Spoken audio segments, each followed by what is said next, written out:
What else besides Mokka-inspired looks has Vauxhall given its old showroom darling?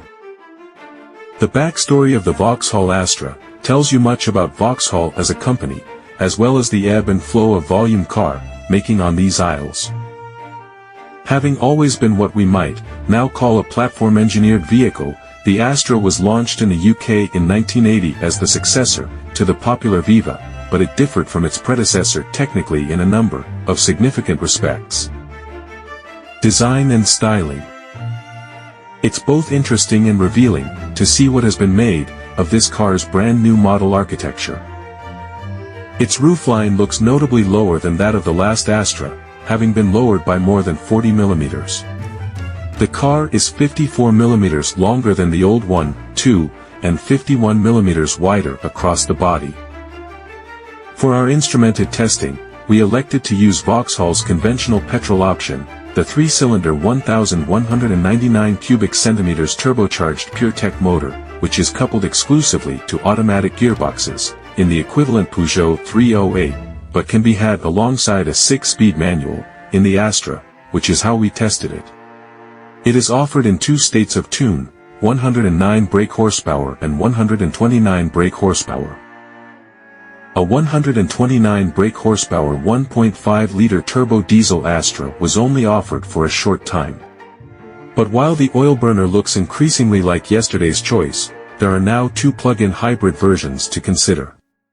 Both have the same 109 brake horsepower electric motor and a 12.4 kilowatt-hour battery.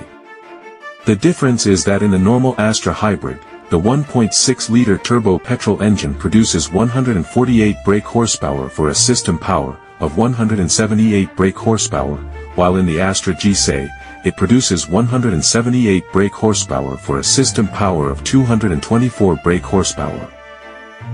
Interior. Our tape measure indicated 680 millimeters of typical rear legroom, 20 millimeters less than we recorded in the Mk7 Astra we tested in 2015. Rear headroom is also a little short of the standard needed for taller adults to travel comfortably, even though good-sized rear doors make access easy enough. Despite a 57 mm longer wheelbase, the estate version doesn't seem to have gained much rear occupant space, as we measured an identical amount of rear legroom. Headroom, on the other hand, is more generous. As you'd expect, the estate's boot is much more capacious, at 597 liters for the petrol version, versus 422 liters in the hatchback, and 516 in the hybrids, 352 in the hatch. In addition to those driver customizable digital clocks, you get a 10.0 inches infotainment system, with wireless smartphone mirroring and a fully networked factory navigation, by TomTom both as standard, plus wireless device charging and a head-up display on top trims. Our mid-level GS line car didn't have them.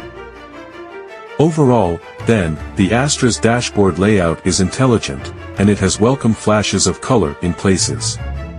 Material quality standards are a little below class standards elsewhere, though, while cabin storage is quite generous in places, the glove box and armrest cubby, but frustratingly slight elsewhere. Try getting a bottle out of one of those obstructed door pockets, without taking your eyes off the road.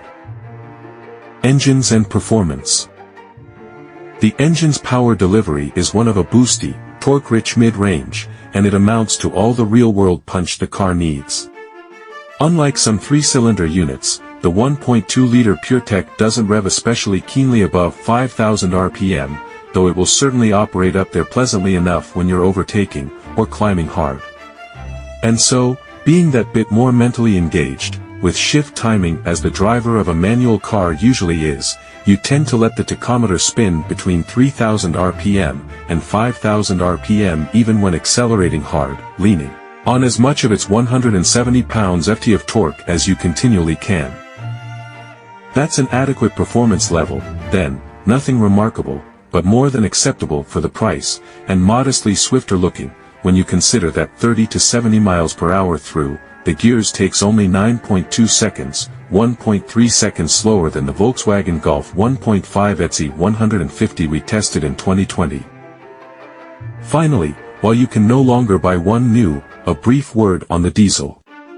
The 1.5-liter 4 is a faithful and long-running unit, and while it's short on outright power, and sounds predictably like a diesel, it has enough easily accessible torque to make for relaxed progress. The 8-speed automatic works better in this application than with the triple, and you should be able to get more than 60 miles per gallon out of it. So friends, that's a little information that we can summarize. Don't forget to subscribe, like, comment and share for other latest video updates. Thanks for watching.